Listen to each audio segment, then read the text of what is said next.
अस्सलामुअलैकुम दोस्तों, drama serial खुमार जिसका आने वाला न्यू एपिसोड बहुत ही ज़्यादा मज़ेदार होने वाला है। दोस्तों, खुमार ड्रामे के आने वाले एपिसोड में आप लोगों को दिखाया जाएगा कि अब यहाँ पर कहकशां बेगम बहुत ही ज़्यादा परेशान होती है, क्योंकि सबसे ज़्यादा मान उसको रिहान के ऊपर था और उस रिहान ने ही उसका मान तोड़ दिया।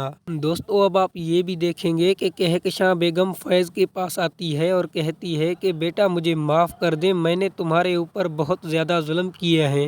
ये सुनकर फैज़ कहता है कि ये आप क्या कह रही हैं अम्मी, आपने तो ऐसा कुछ भी नहीं किया है, मगर मुझसे कोई गलती हुई है तो प्लीज़ मुझे माफ़ कर दें अम्मी। ये सुनकर कहकशां बेगम फैज़ से कहती है कि बेटा मैं आज तुमको एक हकीकत बताना चाहती हूँ, और हकीकत ये है कि बेटा हरीम का कोई भी कसूर नहीं था।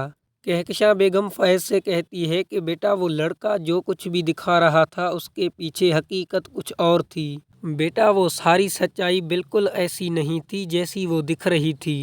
ये सुनकर फैज़ दंग रह जाता है और अम्मी से कहता है कि अम्मी ये आप क्या कह रही हैं, मैंने तो उसे अपने आँखों से देखा था। दोस्तों, फिर कहकशां बेगम फैज़ को सारी हकीकत बता देगी कि किस तरह उसने नासिर के साथ मिलकर कैसे ये प्लान बनाया है। दोस्तों, कहकशां बेगम फैज़ को ये भी बताएगी कि हरीम नासिर के साथ इसलिए मिलने गई थी क्योंकि हरीम को नासिर ब्लैकमेल कर रहा था। कहकशां बेगम फैज़ को बताती है कि नासिर हरीम को ब्लैकमेल करता था और उससे पैसे मांगता था, इसलिए वो नासिर से मिलने गई थी और माफ़ी मांगने गई थी। दोस्तों, फैज़ जब अपनी अम्मी की ये सारी बातें सुनता है तो इन बातों पर यकीन नहीं कर पाता।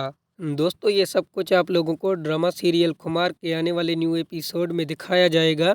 अगर वीडियो पसंद आया है तो इसको लाइक करना ना भूलें, और अगर चैनल पर नए हैं तो इस तरह के मज़ीद ड्रामा रिव्यूज़ के लिए हमारे इस चैनल को सब्सक्राइब करके बेल आइकन के बटन को ऑल पर सेट कर दें। शुक्रिया।